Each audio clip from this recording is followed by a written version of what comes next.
Hi folks.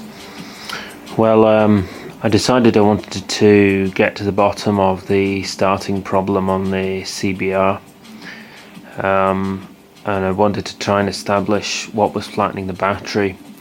So I brought the bike back inside and I basically kind of stripped it down and had a good look at the electrics. I couldn't find anything that was obviously short-circuiting, so I suspect that the battery was probably just killed by all the deep cycling that it's had while I've been testing electrics and troubleshooting and trying to get it to start and all the rest of it. I think I probably just killed the battery, so I'm going to go ahead and get a new battery. I get paid tomorrow night, so I'm going to buy a new one on eBay and it should be here in a few days. So I thought in the meantime what I would do is I'd try and tidy the electrics up a bit, because the electrics were like a terrible mess.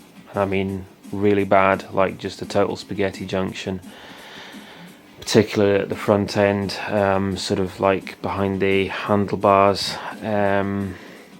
just in like the front of the chassis behind the headstock was just an absolute mass of cables.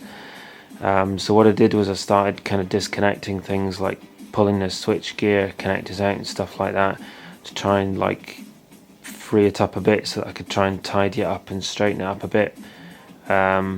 But that didn't quite go to plan. I wasn't really getting anywhere with it. So in the end what I did was I just basically snipped all the cable ties and just pretty much pulled most of the wiring back out of it. To give you an idea of how much I actually removed, here's a lot of the wiring that I pulled out. I've sorted this now into sort of black, red and green, so quite a bit of wiring that I pulled up out of there. Green's mostly earth, red's mostly hot, and you've got the thick cables for things that need a heavier current, like headlights and fan and that kind of thing. So I didn't really do too much with the ignition, or starting charging in ignition. I essentially just left alone because they were reasonably tidy. I find that things that you wire in with like heavy cable, like that stuff, don't know what it is, like 2.5mm cable, those circuits seem to stay neater. The things that make all the tangle are the thin wire that you use for things like indicators and horn and stuff like that. That's what makes the wiring into a mess, I tend to find. And also I didn't want to mess around with my starting and charging, because that's like, if I mess that up, then I'm really back to square one, because the thing wouldn't even, turn over or start, whatever, if I pulled that all apart. So I've left my starter relay. You probably can't see too well. I'm going to put another light on. It's a bit better. So left my starter relay. Go on the other side. Left the starter relay as it is. Left the regulator as it is. Alternator. Everything like the alternator, starter motor, battery, regulator, starter relay, an ignition barrel, all of that's been left alone. Oh yeah, and the starter button, and the kill switch, and also the CDI, the ignition module. All of that are pretty much left alone. The only thing that I changed on that was I shortened the earth cable from the regulator, which had gone all the way up to the front. And what I did was I've halved it, cut it more or less half of it off, and I put it together with in the same ring connector and bolted it onto this earth. So I've now got all my earths quite well organised and quite neat, at least in the kind of back or the middle of the bike anyway. So we've got one earthing point there which earths these two, which is the starter relay and the regulator, and it also earths the ignition. That's another thing, because before I had the ignition all the way up to the front, which is kind of a bit further and adds to that kind of tangle in the front. So what I've done is I've just earthed the ignition, the CDI, onto the same earth as all this other stuff. So that earth is now battery, starter motor relay, regulator and ignition. So all 5 of the major kind of circuits that you need to make the engine run: starting ignition, starting charging ignition, and whatever the other 2 things I said were, and battery. All of that's all earthed onto the same place, and I think that's a pretty good idea, because what it means is like, I know I've got a good connection between all these good circuits on the earth side. And then I've also got a place here that I can earth to, and what I've done is I've put an earth wire here which is green, and it's just a thin one, and it runs up to the back, and that's my earth wire for both rear indicators, the tail light and the brake light. So all 4 lights at the back are all earthed into the same earth, which is on the chassis just in front of the rider's seat, just here. So I know that they've all got a good earth as well. Now before, I had the same idea, I had them all earthed the same, but I had a wire that ran up to the front and was earthed onto one of these front earth places, and obviously that's yet another wire going to the front. It's just like every single wire you think, oh, it's just one wire, but all the single wires add up, and I ended up before with like a massive bunch of wires going up here, which is fine. A bunch of wires is fine, you can them where they all connect. That's where you get the problem, because you just get a mass of wires. Now, as you can see, there's a lot less wiring in here compared to what there was before. Before you could barely, you can see the radiator and the radiator fan easily now. You couldn't see the radiator at all, or you could barely see it, because it's just an absolute mass of wires in there. The way I've done it now, I've put all the earths together in one joint, so I've got an earth there.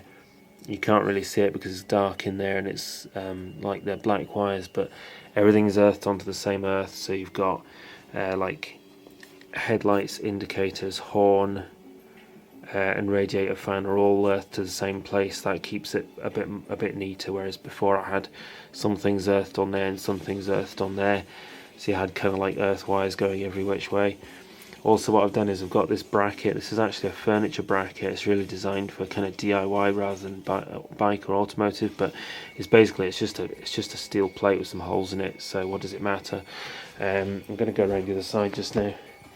So the idea of the steel plate is I can use that. There's like a gap underneath it, and what I can do is I can tuck wires behind it. For example, this wire, which comes from one of the fuses at the back, I've tucked that underneath it, and it just helps hold it all in place. So instead of having like a big mass, I can kind of tuck things behind it and cable tie it in place, and that'll make it a lot neater. There we've got the fan. That's the fan wire. So the fan's earthed, but it's not yet wired to the switch. I've got a switch that I've ordered on eBay for a couple of pounds, proper switch. I've removed that rubbish switch from the handlebars. I had a stupid kind of domestic switch on there which wasn't very good, so I'm getting a proper bike switch to go on the handlebars that'll switch my fan on and off. That'll be kind of a lot neater and better. I've also, this is my indicator wiring. I haven't been able to complete the wiring at this stage because I've run out of connectors. I've got a selection pack of connectors, but I'm down to just like all the ones that are not very useful, like the rings, and I don't know what you call those things, like forks or something. So I need more male and female spade connectors. So I've ordered some off eBay, a couple of packs. So once they come, then I can finish all my wiring. So this is the indicator wiring. So we've got 2 wires there that'll go into the indicator switch. They'll get like female 2.8mm spade connectors. I've discovered you get two main sizes of spade connectors. You get the 2.8mm, which is these little ones that you get in all the block connectors like that, and then you get the 4.8mm, which is these Meteor ones here, which is what I've used almost entirely throughout the bike. See, that's like any of these. Well, you can't, hang on a sec, there's one. So that's a 4.8mm. It's not focusing, won't focus. Come on, focus. I don't know why the camera won't focus at the moment, but that's a 4.8mm spade connector. Most of the wiring is done with 4.8mm spades, but when you've got a block connector like that, I don't really want to be bothered nipping it off and nipping it and stripping it, so just going to wire on 2.8 mils on these bits here. So this bit here, this essentially is a junction that joins together the hot wires going to all the indicators. So that's going to take, so you've got like red, in a sec, go to the back and check this. So you've got the near side indicator is red, off side is green, and at this end they're wired together. I've taped these two wires together to keep them neat, save having lots of skinny wires running the whole length of the bike. So this is essentially as a junction. These two wires here will go into the, when I get the connectors, will go into the switch. So your switch is red for near side and green for off side. Then what I'll do is I'll put a spade connector on each of these and just wire in two front indicators. So essentially your switch just goes to, you've got like two circuits, obviously the near side circuit and the off side circuit. You switch the switch one way, that switch is on the near side, you switch it the other way, switch is on the off side, cancel it. So that's kind of how the indicator wiring kind of works. And then the earthing for the indicators, they're all earthed in locally, like I showed you with the rear one. They all go into the same green and then they're just earthed there. Earthing doesn't really matter, earth is earth. You can just bunch with earth circuits, you can just kind of like amalgamate everything and just screw it onto the chassis, and that's it earthed. So I try and earth components as locally as I can. Well, I didn't the last time I earthed almost everything at the front here, and that's partly what added to this huge mess here. So anyway, so that's the indicators. So basically I just need to wire in the indicators and the fan. I've wired in the headlights. I've wired the headlights the same way as I did last time, so that they just come on when you turn the ignition key. So that's, you've got headlight wires there. That's like a twin core, because it's twin headlights. What I've done is I've used twin core, and that just keeps the wiring a bit neater.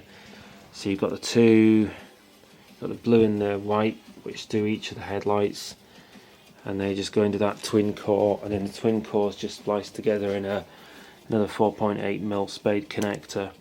And then you've got this thick red wire, it's like 2.5 mil wire, and that goes into the fuses. That was another thing I need to speak about, the fuses here. Before, what I had one of these inline fuses. I was actually thinking of getting a fuse box, but I thought it's not worth it for the number of circuits I've got. I can just amalgamate some into each fuse. So you've got two fuses here now. So one is headlights, tail lights and brake lights. So that's one fuse. Got another fuse which is fan, indicators and horn. You can't really read horn there, it's kind of stickers scrumpled up a bit, but so it's like 6, not including all the starting, charging, ignition and all that. You've essentially got just 6 circuits on the bike: headlights, tail lights, brake lights, fan, indicators and horn. So what I've done is I've run 3 through each of these. So you've got the kind of like the really high priority stuff, the stuff that you might need to get home, which is like headlights, tail lights and brake lights. Those are pretty critical. Stuff like the fan, the indicators and the horn. Not having the fan, the indicators and the horn working is not going to stop you getting home. You know, headlights might if it's night. Indicators and horn not so much so. So the idea is that, you know, if one of these, before I had everything going through the fuse, if the fuse blew, which by the way it did, or I think it did because I replaced it, and that got everything working. So the fuse had blown. Now the problem is, if you've got everything running through one main fuse and it blows, you have not got a clue what has caused the problem. At least with 2 fuses I've got some idea. So if my headlight fuse blows, I know it's either a headlight, a tail light or a brake light problem, so that narrows it down a little bit. To be honest, it might be better to have maybe 3 or 4 fuses rather than 2, but I could probably easily, because basically these are just kind of wired into everything locally at the back, you've essentially just got the 2 fuses and it just plugs into all the wires that go off to different places. So what I could do is I could just unplug these and then, you know, add another fuse in and just you know what I mean, it's quite easy to kind of modify it. So I might do that at some point. I might, for example, put a separate fuse to the fan and have like indicators and horn on one, fan on another, headlights, taillights and brake light on another, something like that maybe, I don't know. I'll have a think about it, but or I could swap it out and put a fuse box in, whatever. Anyway, so what I've done is I've got the headlights wired back in and the taillights and brake lights. So obviously this Enduroline battery that I've got is pretty much dead from the point of view of starting the bike. It won't start the bike at all. It turns the engine over very, very slowly. But it is sufficient to run the lights. So what we're going to do here, I'm just going to show you when I turn. So you turn the ignition key, whoops, there we go. Headlights come on, so that's my headlights wired back in.